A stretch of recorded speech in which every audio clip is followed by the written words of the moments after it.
And welcome inside the Backstage Pass. It is Hump Day, November the 16th of our good year 2022.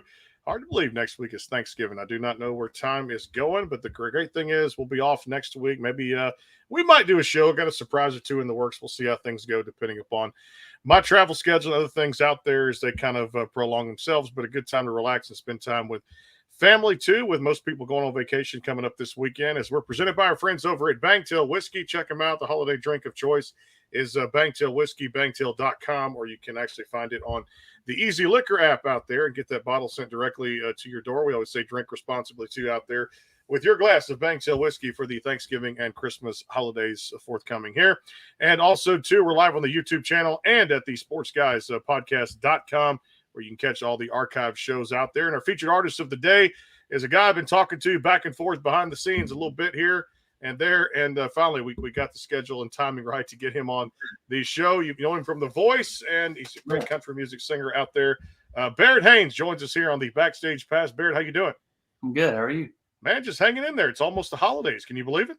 Yeah, no, and I'm hungry. I'm with you. I'll show up. Just tell me where the food is for that Thanksgiving day coming up next week.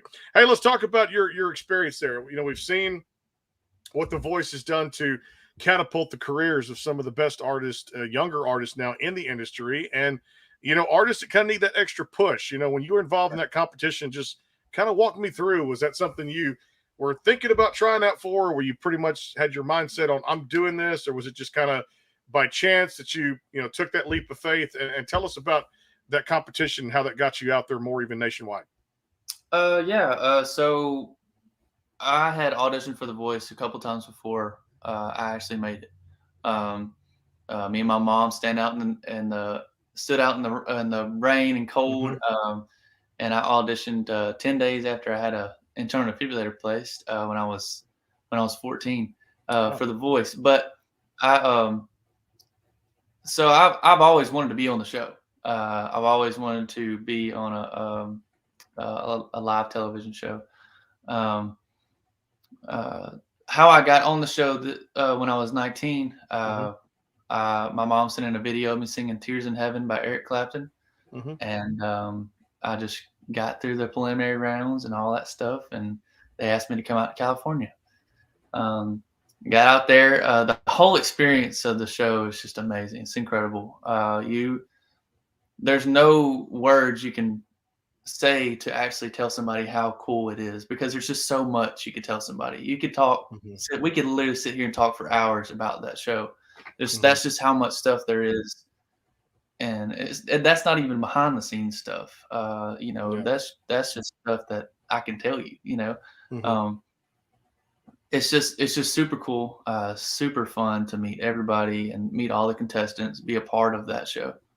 So, did you find yourself, as I know one of my best friends is doing it this season, Morgan Miles? She's been in Nashville for a long time and already into the top 13 in this season too. And I know you mentioned a lot of stuff goes behind the scenes and things that go on there. Did you kind of find yourself making a lot of friends even after the show kind of, I guess your time ended? Yeah. I just recently traveled to New York, Rochester, New York. I have a friend. His name's Jack Rogan and Carson Peters. We went to Jack's house and we actually hung out and went to a Buffalo Bills game there in Rochester. And we hung out for a couple days. And we got a video out on our also my Instagram, his Instagram, and Carson's. And it's Fire Away, Chris Stapleton. We kind of did a trio with it. And but yeah, I made a lot of cool friends, a lot of great friends. So, tell me about some stories. What was the hardest thing? The blind auditions. The I guess they have these new things called knockout rounds there. Y'all probably did a little something different back then. But was it choosing the coach? Was it the wardrobe? Was it I know a big part of any of those reality shows is the song choice. That's a really, really big one out there to see where your voice fits and what genre of music, and also what type of artist you want to be. Walk me through that a little bit. Yeah. So probably the hardest thing for me was the battle round and the knockout. I was good. I mean, the blind audition and the knockout. I was good on the battle round because I was singing with somebody on the battle round. Because you kind of have that. You're a little bit more comfortable on stage with somebody else singing with you.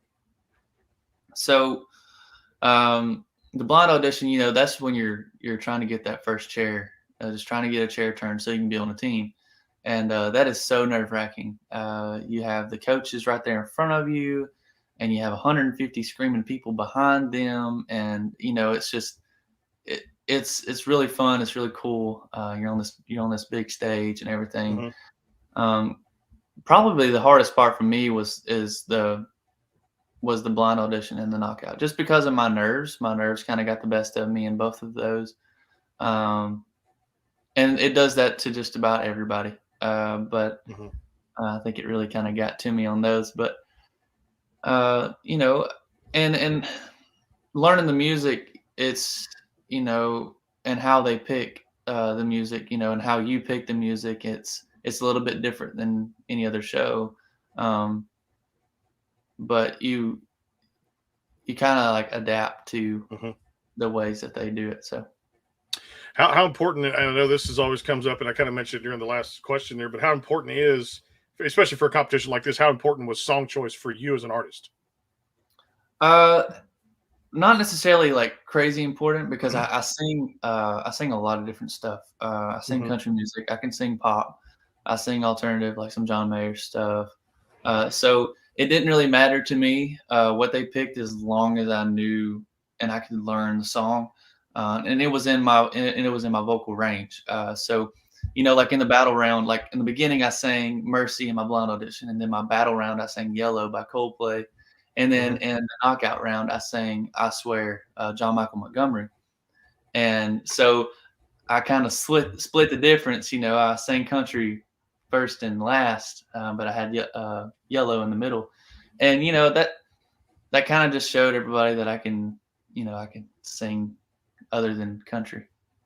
Yeah, which I like that too. And it shows the versatility of your voice, and the type of artist that you may want to be, but also too, you've got different sides of you, and that's the way the industry is becoming now too. As you see more country coming into pop, you know, country pop or pop country, whatever phrase you want to use there too. As so many artists are so much more dynamic these days and can do so many more things with their voice, and it kind of fits different genres of music. And that's what I love about you, including this song you guys put out in January of this year, "Sidewalks of Birmingham." We're going to talk about here in just a little bit. Well, I know you brought the guitar, so we're going to use it here on the Backstage Pass today. You've got a couple of songs you're going to perform for us, a couple of originals too, correct? Yeah. I'm gonna play 2 originals that haven't been released, and just kind of see what people think about them. Really. All right. Well, it's all yours. And what's the title of the first one we're going to hear today? So this first one I'll play for you guys is it's called "Waiting on a Sunrise." Here we go.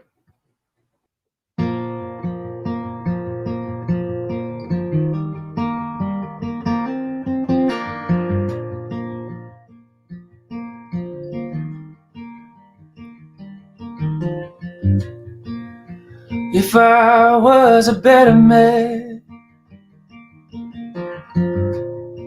I can make you understand. I can be cold to the touch, but sometimes still's afraid to run. But when you hold me tight, darling, you're my kryptonite.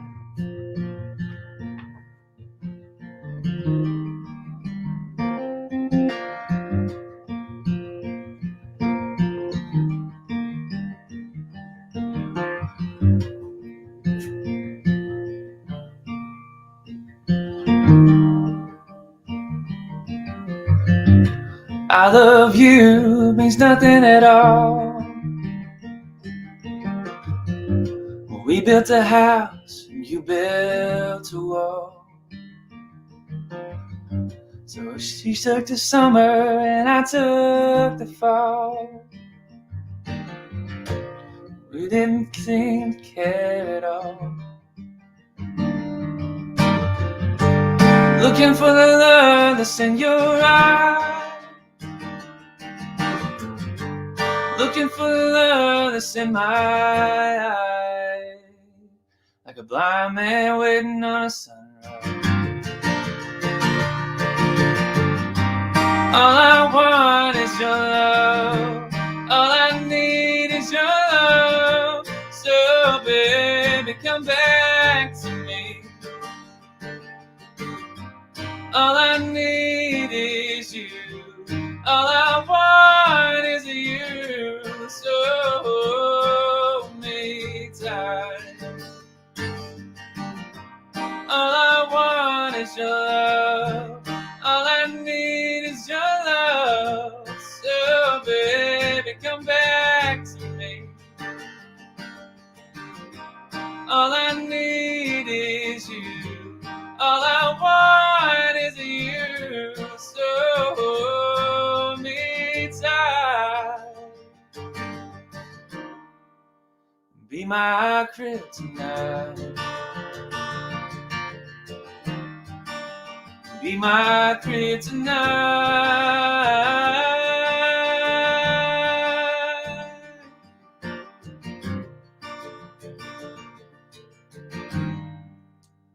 Be my kryptonite.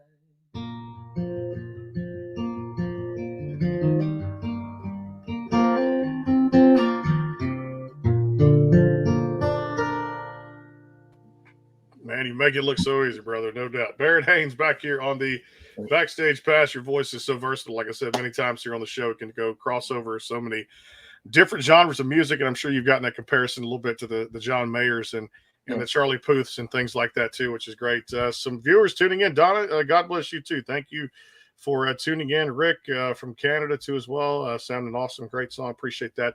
If you guys have any questions for Berritt, feel free to leave it in the comment box. We'll get to as many as we can here on the Backstage Passes. We're live on the YouTube channel and, of course, at the website, live on that at the sportsguyspodcast.com. Of course, we are archive our shows there, so you guys can go check out who we've had if you missed them a couple of days ago. And, of course, shows that are coming up for the rest of this week, too.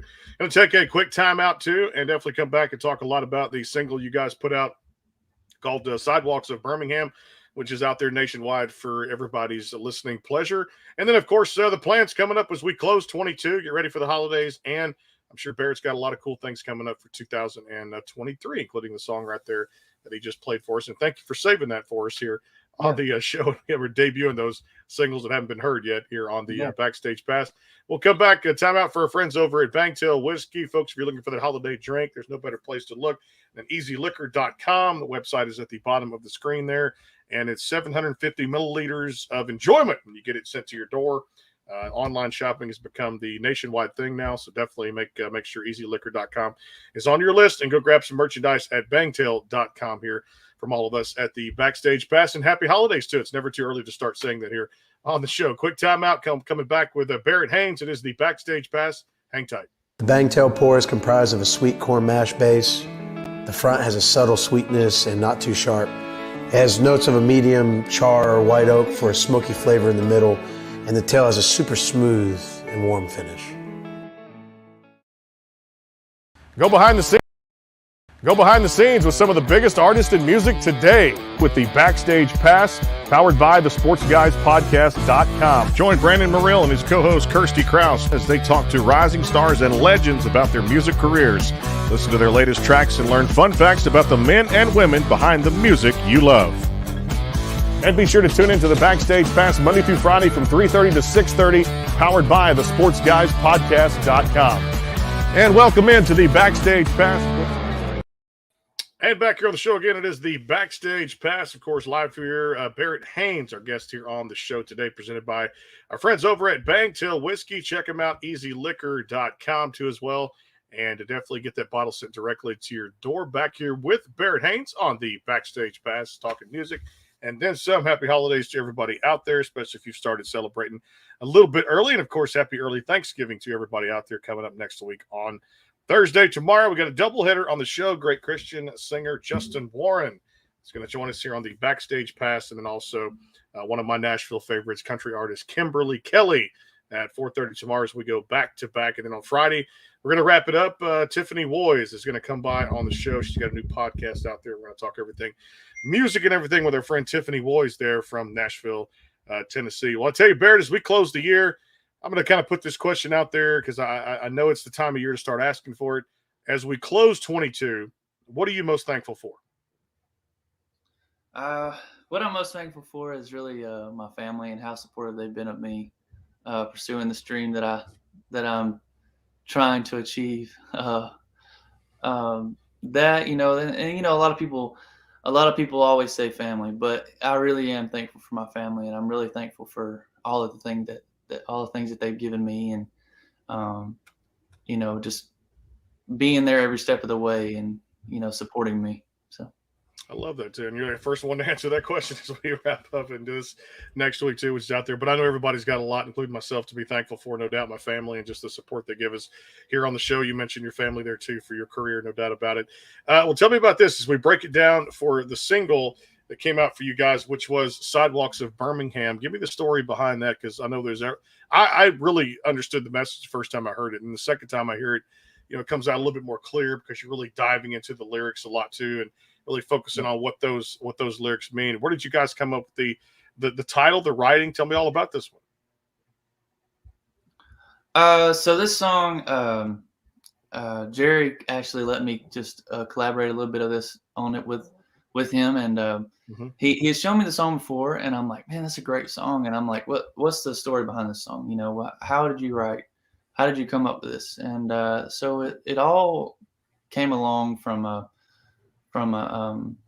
lady who never had a song written for her before, and Jerry was like, "Well, I'll write you a song," and so he's like, "Well, just give me some background, give me kind of your story," and so he did, and no, she gave the story, and he's like, "Okay, I'll write you a song," and so he wrote a song, and that's just kind of what came out. That's her whole story.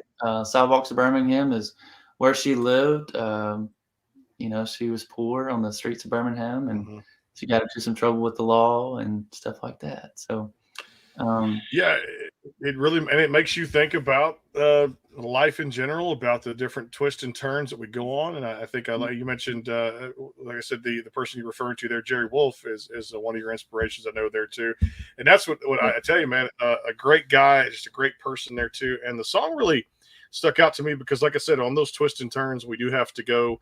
I think we learn through the way, at least I viewed it, we learn through our failures more than our successes to bring us back to the top. And that's what I got from it when I really dived into the lyrics. And I know Jerry's been a huge inspiration for you, and a guy that you write a lot of songs with too, right? Right. Yeah. We hang out a good bit. We write a couple songs together, and he's a really good friend of mine, and I think a lot of him. So. Alabama is definitely the South is known for pushing out a lot of great country singers too, and a lot of just great singers in general too. I guess, is there something in the water going on with Alabama now, where they're just pumping out singers like yourself? Well, and that's the thing. This is kind of funny you're saying that, because me and Jerry were actually talking about this a couple of weeks ago.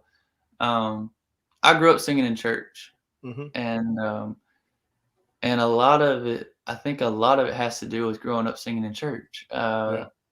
You learn how to keep time. You learn, everything there is to know about singing, harmonizing, and stuff like that, And so, I've been singing in church since I was 3 years old. So a lot of these singers that you see, and whether it be in Alabama or Nashville, or a lot of them grew up singing in church, if they're really, really, if they're pretty good singers. So, and if they have any soulful quality to their voice, then that's where most likely getting it from. No doubt. Well, I'll tell you what, I'm going to turn it over to you again. So another original here that we're going to hear for the first time here on the Backstage Pass, and of course live on the YouTube channel, the Backstage Pass, and live at the Sports Guys podcast.com. Definitely we'll get into some Alabama football with you and figure out if you're Crimson Tide or if you're going to go more the Auburn Tigers. So we'll answer that question here a little bit too, football wise. But man, I'm going to turn it over to you again. Berritt Haynes here on the Backstage Pass, presented by our friends over at Bangtail Whiskey. It's all yours, brother. So this next song I'm going to play for you guys is an original. It's called Soulmate. It's wrote it a while back. I actually finished it in California. So this one's it's called Soulmate.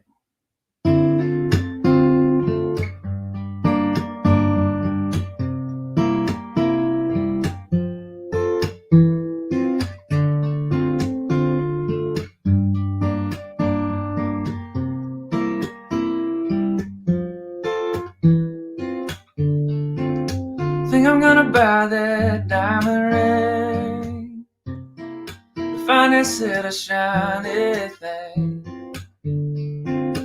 Go downtown and put my money down. That's what I'm gonna do. Think I'm gonna buy that little house, the one that you always dreamed about. Go downtown and put my money down, 'cause you mean so much to me. You're my soulmate, like a castle made of sand. You melt right in my hand, just so our lives can begin. I know you know me, forever will be soulmate.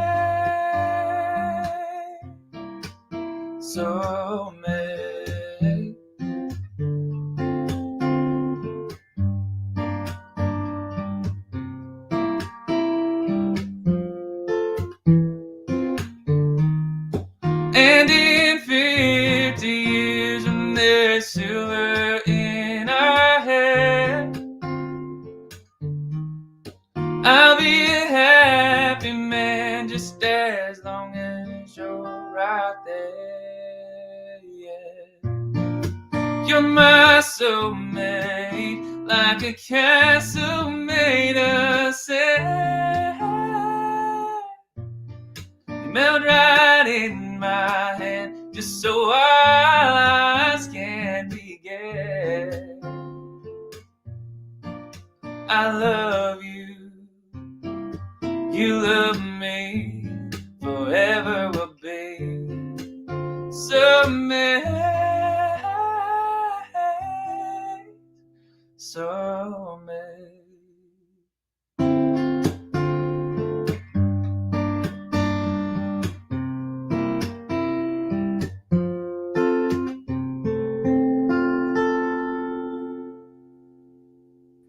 I love it. Soulmate here from Berritt Haynes on the Backstage Pass, again presented by our friends over at Banked Hill Whiskey. Man, I tell you what, love the song so much. I could hear you sing all day long and feel like a mini concert here on the show, no doubt, as we're live on the YouTube channel.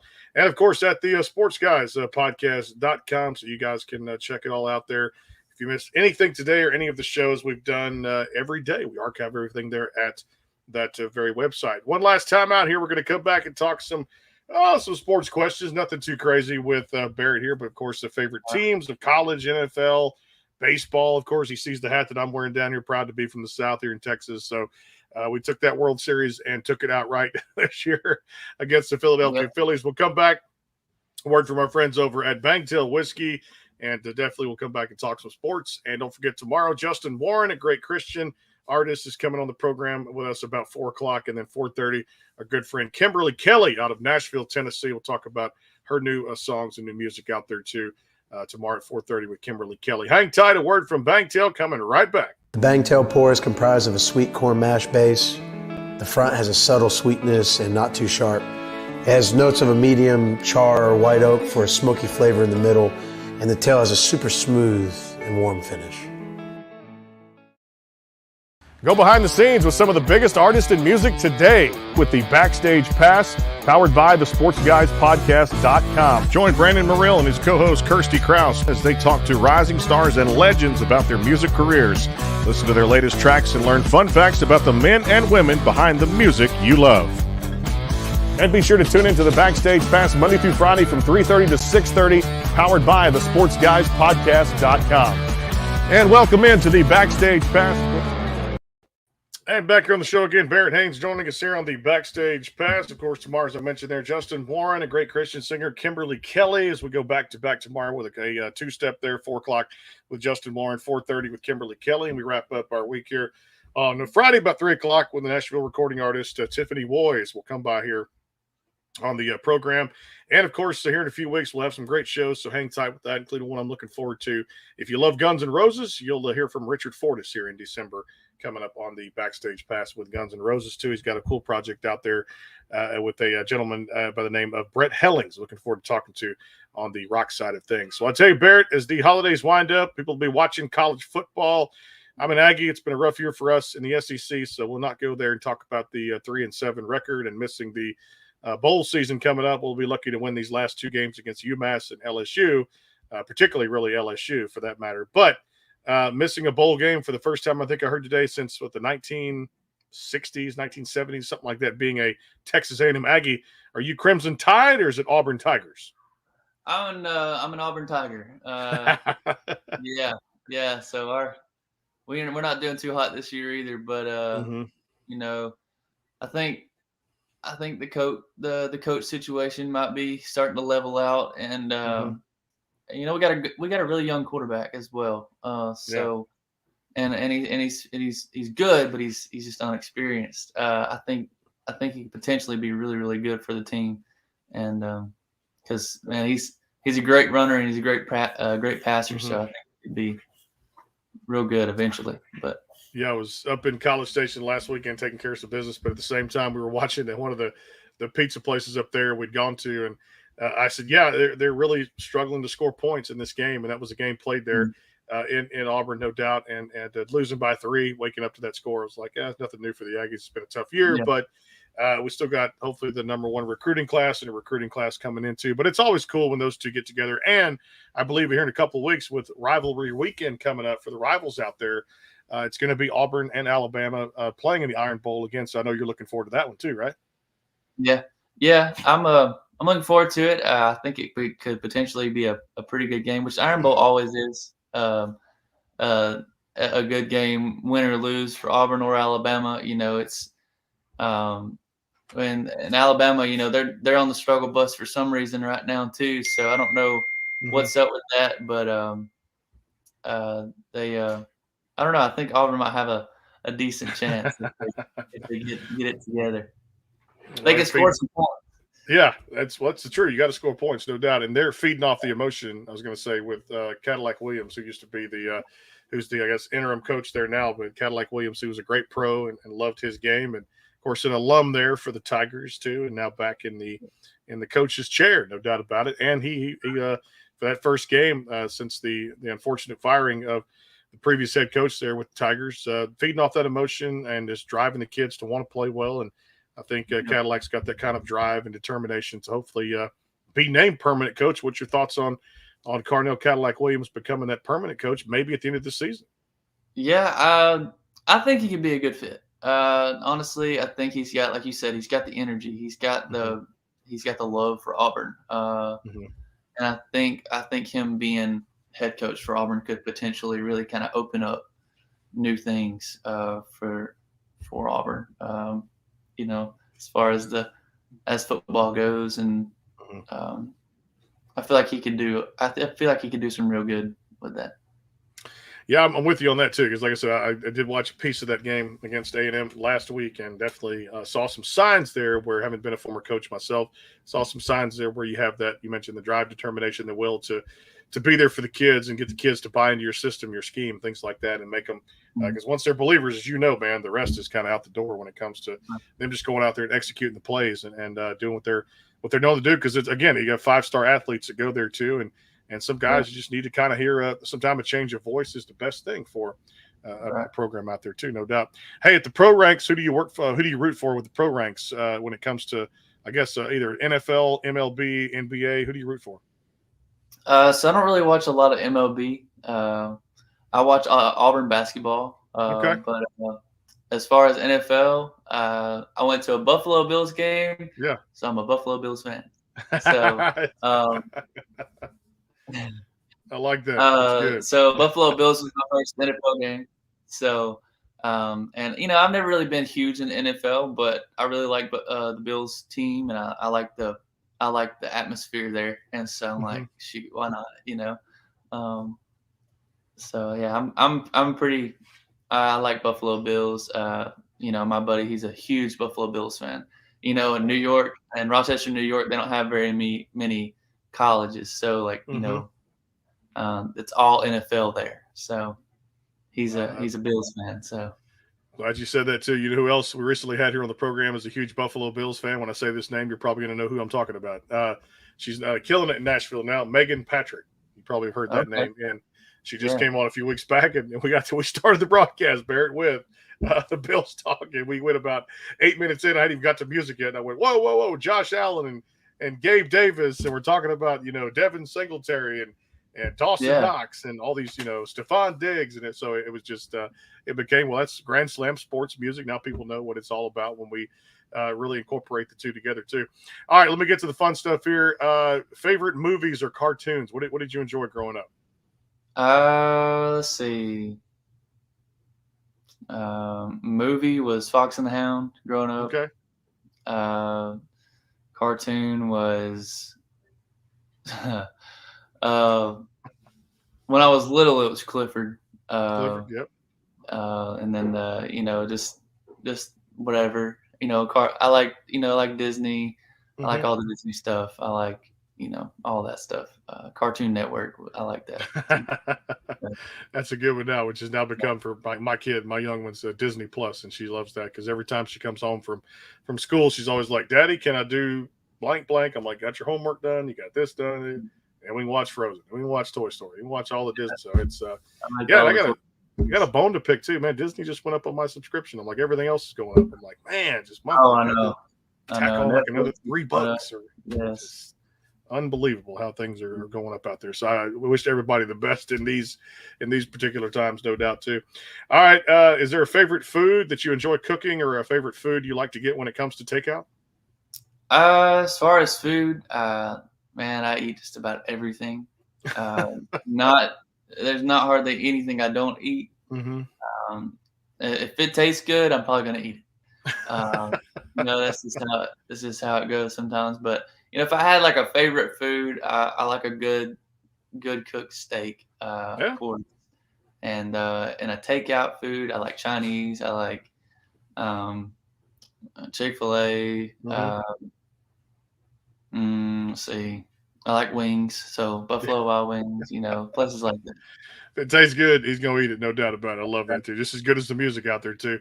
All right, let me ask you this one. If it came down to winning the lottery and you hooked one of the big ones, I know we just had that big Powerball. It was just out there for that particular person in California, and a few of the people won some money off the not as much as the billion was or whatever, but let's say Berritt had got his hands on some of that money and matched all 6 numbers on a lottery winning ticket. What's the first thing you would have done with the money? Well, I mean, how much money are we talking? I'm good with like even. Hey, I'll throw a round number out there at you. What's the Mega's now? 230. Well, 240. I don't know. Yeah, I'd probably take care of my family. I'd probably make sure that all the bills are paid for, and then I would probably, if I hadn't gotten a music career by then I would probably put that towards a music career. Well said, my friend. Well said, no doubt about it. Let me ask you this one, and we always have fun with this one here. Do you remember the title or what was the song about? The first one you ever wrote. What was the title? Oh man, I don't even know if it even had a title. To be honest, what was it about? A lot of the ways that I write, if I when I do write, I don't necessarily come up with a title first. A lot of people do that, and a lot of the times I'll just write lines and just try to of a story and just try to correlate it with. So like that song, "Waiting on a Sunrise," the one that I sang first, in the chorus, I wrote the chorus, and then Jerry wrote the first verse and the second verse, and then we collaborated on the third, and I wrote that chorus, and man, I sat in my truck and wrote that chorus in a matter of 30 minutes. Not even that. Just sitting there, and I was just picking my guitar, sitting in the truck, waiting on Jerry actually, and I just came up with that chorus, and I was like, man, that kind of fits, and so I just started throwing it in there, and I just kind of like work things into the song, and sometimes it works and sometimes it doesn't. That's the thing with titles, like "Waiting on a Sunrise." I just came up with that title like 2 days ago. You know, just kind of, and I'm trying to stick with that title. You know, I might end up changing it. I don't know, but I think it kind of suits it. I mean, I know it says Kryptonite in it, but there's already been a Kryptonite, so I don't really want to. When they look up my name, I don't want it to come up Kryptonite, and they're gonna think it's, you know. So no doubt.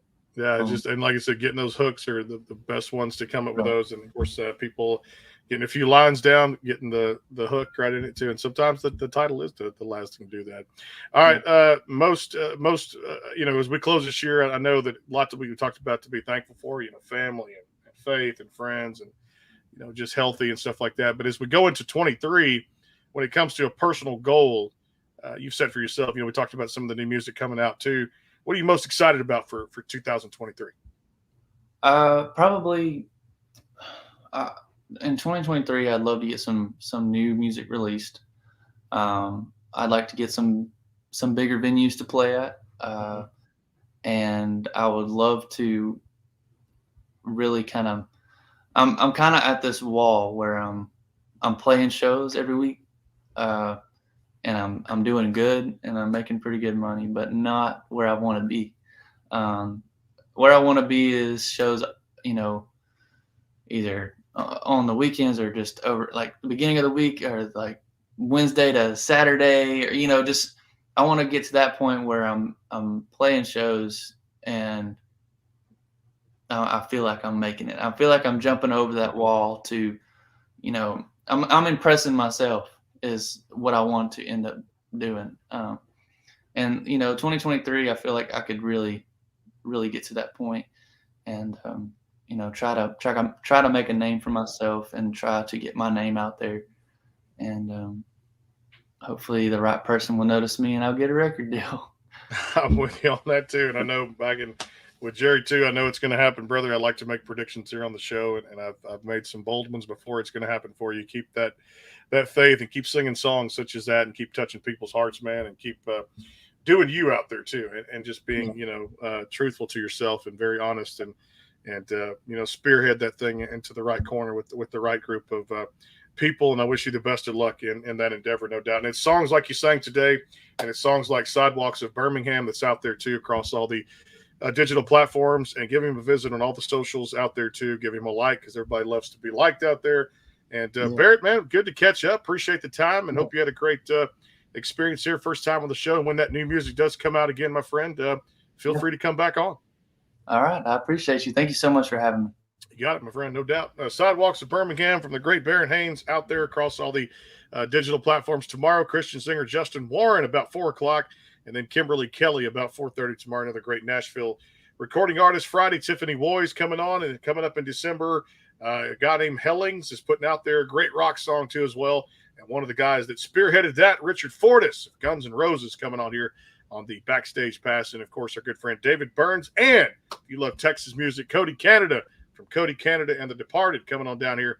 That's good South music right there from the Texas country roots here. Back tomorrow at 4:00, Justin Warren on the show. Be sure and tune in there. Subscribe to the Backstage Pass YouTube channel, and go check out the good website out there, the great website, thesportsguyspodcast.com. We'll be talking some Astros off-season stuff with our good friend, hopefully Todd Callis, here in a few weeks too.